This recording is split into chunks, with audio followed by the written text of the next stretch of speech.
অধিকার আছে না নয়? এত বড় সাহস একে দিল কে?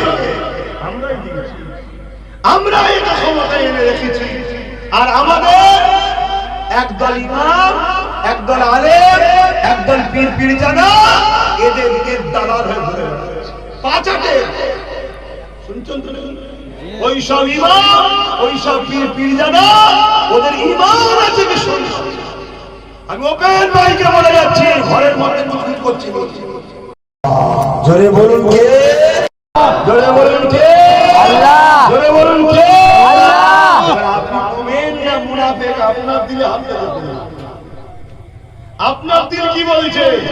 আপনার দিল যদি বলে এ জুলুম করছে করুক কে যা, বিজেপি চলে আসবে, তাহলে জানতে আপনি মুমিন নাই মুনাফিক। আর মুমিন যদি হয় আপনি একটাই কথা বলবেন, পুরো পৃথিবীর জালিমের সাথে লড়বো, এর সাথে লড়বো, সাথে লড়বো। চল চল, আল্লাহ আছে আমাদের সাথে, এই জুলুম সহ্য করা যাবে না। এত বড় কথা, এত বড় কথা যে আমি আমার মসজিদের জন্য, আমার মাদ্রাসার জন্য, আমার কবরস্থান, আমার ঈদগাহর জন্য আমি কথা বলছেন না? এই অধিকার আছে না নয়? এত বড় সাহস একে দিল কে? আমরাই দিয়েছি, আমরা এটা ক্ষমতায় এনে রেখেছি। আর আমাদের একদল ইমাম, একদল আলেম, একদল পীর পীরজাদা এদের দালাল হয়ে ঘুরে বেড়াচ্ছে পাঁচাটে। শুনছেন তো? ওই সব ইমাম, ওই সব পীর পীরজাদা ওদের ইমান আছে কি শুনুন। আমি ওপেন মাইকে বলে যাচ্ছি, ঘরের মধ্যে কুচকুচ করছি। যদি গায়ে লাগে তাদেরকে প্রকাশ্য চ্যালেঞ্জ দিচ্ছি, আয় কিতাব নিয়ে কথা হবে, তোদের ঈমান আছে কি টেস্ট করে দেখা হবে। আল্লাহ নবী বলছে অন্যায় দেখলে হাত দিয়ে রাখো, অন্যায় দেখলে হাত দিয়ে রাখো, হাতে যদি না পারো মুখ দিয়ে রাখো, মুখে যদি না পারো ঘৃণা করে দূরে সরে যাও। কেন্দ্র সরকার আমাদের প্রকাশ্য দুশমন, আমরা তার বিরুদ্ধে হাত দিয়ে লড়ছি, মুখ দিয়ে লড়ছি, তার থেকে ঘৃণা করে আমরা দূরে আছি। আসি না? না, নবীর হাদিস অনুযায়ী আলহামদুলিল্লাহ আমরা ঠিক জায়গায় আছি। দ্বিতীয় নম্বর, এক ইসলামের দুশমন নয়। এই রাজ্য সরকার ইসলামের দুশমন হাকি না, আওয়াজ দিয়ে কথা বলবেন। আপনার নাম বলে যাবেন কবরে ঢুকে গেলে, রাত্রিরে ঘুমাবেন, সূর্য উঠবে, আপনি উঠবেন না, কোনো গ্যারান্টি নেই। নিয়ে যে মুসলমান কবর দিয়ে আসবে, ওখানে কারা কারা ফেরেশতা আসবে, পিটিয়ে লাল করে ফেলবে। মরণও হবে না, মারও খেতে হবে, 99টা সাপ থাকবে। বাপের গল্প বলছি নি, আল্লাহ নবীর হাদিস বলছি। এইগুলো যে মানে সেই তো মুসলমান, যে মানে না সে তো মুনাফিক বেঈমান। অতএব এই যে কথা বললো, কবরস্থান বিজেপি লুটছে লুটুক, মসজিদের বিরুদ্ধে আইন করছে করো, মাদ্রাসাকে মিটাবে মিটাক, এর বিরুদ্ধে তোমাদের কথা বলা যাবে না। বললে আমি প্রকাশ্য দুশমন। এই কথাটা অন্যায় না ভুল? অন্যায় কথা বলেছে না নাই কথা? ভুল না ঠিক? আল্লাহ নবী বলল অন্যায়ের বিরুদ্ধে হাত দিয়ে লড়ো, এর বিরুদ্ধে হাত দিয়ে লড়তে হবে। মুখ দিয়ে লড়ো, এর বিরুদ্ধে মুখে প্রতিবাদ করতে হবে। অন্তর দিয়ে ঘৃণা করো, এর বিরুদ্ধে ঘৃণা করতে হবে। এই তিনটে না থেকে যদি এর দালালি কেউ করে, সে মুসলমান কিসে? নবী বলছে তার মধ্যে ঈমান নেই। নবীর কথা আপনারা মানবেন আসি না? নবী বলছে ঈমান নেই, সে পীর, সে পীর তো আমি কি করবো? সে মুফতি তো আমি কি করবো? মৌলানা তো আমি কি করবো? আল্লাহ নবী বলেছে 72টা দল জাহান্নামে যাবে, 72 দলের মাথা দিয়ে আলেম ওলামা থাকবে, জান্নাতওয়ালারাই থাকবে, তারা জাহান্নামে যাবে। কেন? তাদের অন্তরে আমি রাসূলুল্লাহ, আমার আদব ও হাইয়া থাকবে না। শুনছেন? খুব ভালো করে বোঝে, অনেক কষ্টের পর ইসলাম এসেছে। তোমাদের এই কোরলপুরে আজকে জলসা দিচ্ছেন, মসজিদ আছে, আজান হয়, কোরআন তেলাওয়াত আছে, মাদ্রাসা আছে, দাড়ি আছে, টুপি আছে, হাজি আছে, তো সহজে পেয়েছেন নাকি? আমার নবীর নাসা ইমাম হোসেন যদি কারবালায় শহীদ না হতো, এই ইসলাম তার স্বপ্ন আর ছিল না। আমার ইমাম হোসেন নানা দিনকে আবার জিন্দা করে দিয়েছে। জোরে বলুন সুবহানাল্লাহ। পরিবারের 72 জনকে শহীদ করেছে। আজকে সেই দিনকে খেলা করা হচ্ছে না। আমাদের কাছাকাছি দুটো জায়গা আছে, একটা হলো সীতাপুর আর একটা হলো ফুরফুরা শরীফ। সীতাপুরের মাদ্রাসায় 11টা শিক্ষক রয়েছে, ফুরফুরার মাদ্রাসায় 14টা শিক্ষক রয়েছে। এই শিক্ষক দিবার কাজ কেন দেয়? উদ্দেশ্যটা কি? টোটাল পশ্চিম বাংলার 10,000 শিক্ষা ভ্যাকান্সি খালি মুসলমানদের। কেন? উদ্দেশ্য কি?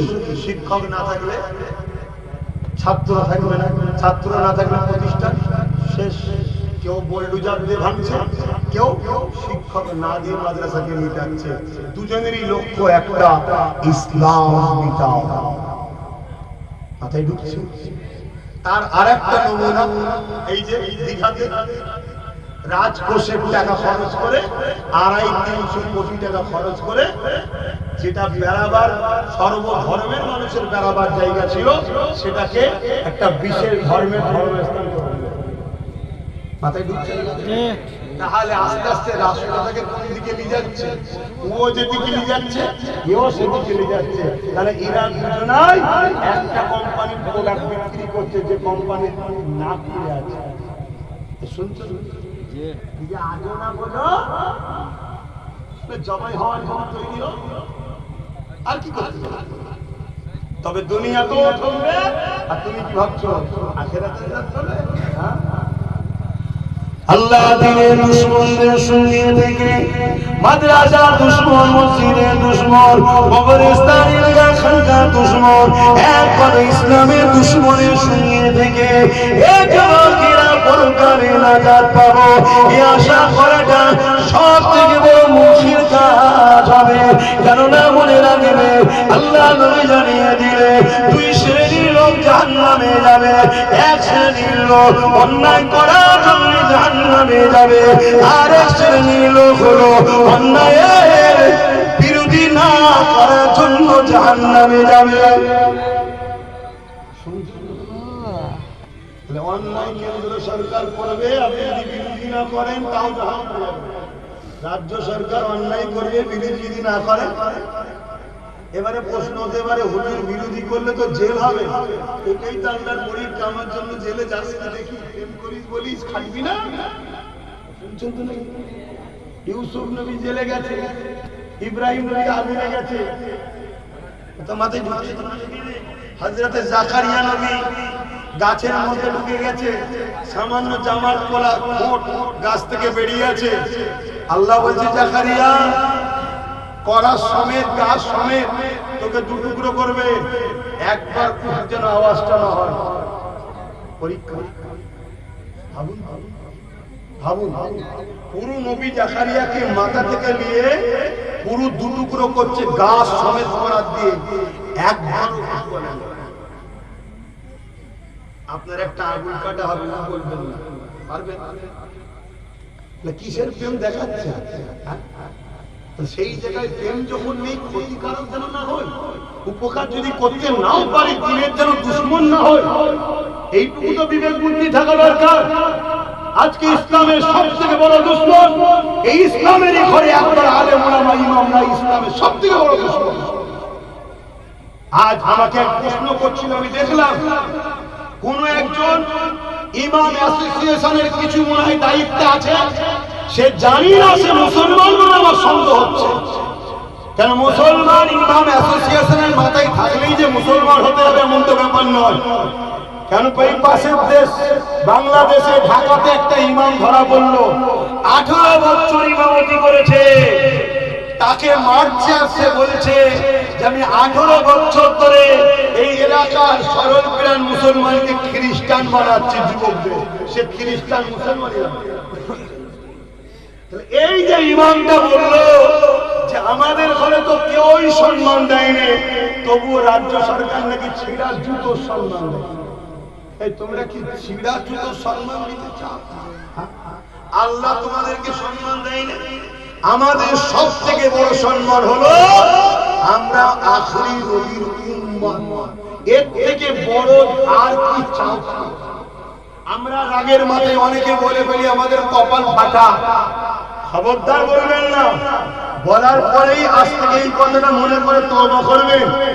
আরে আমি কবর ভাড়া কি করে হতে পারি? আমি আখিরি নবীর উম্মত। মুসা নবী, ঈসা নবী, দাউদ নবী, সুলাইমান নবী, সব নবী যে নবীর উম্মত হতে চেয়েছে আল্লাহ আমাকে সেই নবীর উম্মত করেছে। আর আমি বলছি কপাল ফাটা।